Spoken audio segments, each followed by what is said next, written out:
I'm Alice Slocumb from Alexander City, and I'm speaking to you with Zoom because of COVID. But speaking on Zoom is not anything unusual for my family because I have to speak to my son James on Zoom a lot of the time because he had to move from Alabama to Denver in order to receive the treatment that he needed.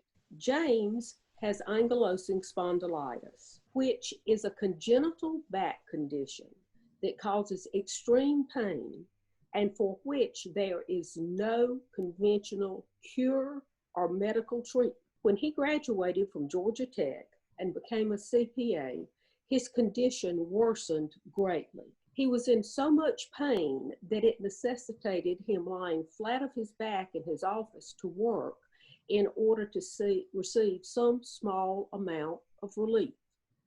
He searched for conventional treatment, and when he found none, he decided that it was necessary for him to move to Denver, where he found an orthopedist who treats ankylosing spondylitis with medical marijuana.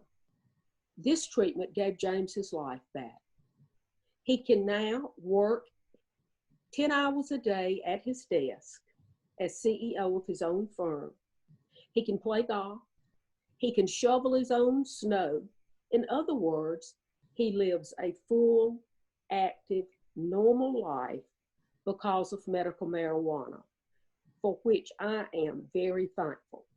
James cannot have that same quality of life when he comes to visit his family because his treatment is not available in Alabama and it is not legal in Alabama. He can't bring it with him from Colorado. When he comes to Alex City, he's in pain the entire time. And it's tough to watch your child, even if he is an adult, in extreme pain. I ask you to pass the Compassion Act in Alabama for my family and for other families, many of whom are in far worse situations than we are.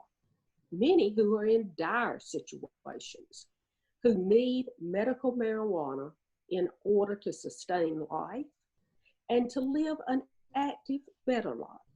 I'm a conservative Republican and a Christian, and I have heard both Republicans and Democrats discuss the need for doctor-patient relationships to work without the government. That's not the way it is in Alabama.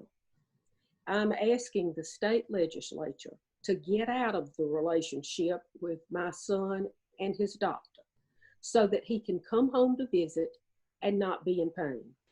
I'm Alice Slocumb, and I'm asking the Alabama legislature to pass the Compassion Act so that my family can be back together and James will not be in pain.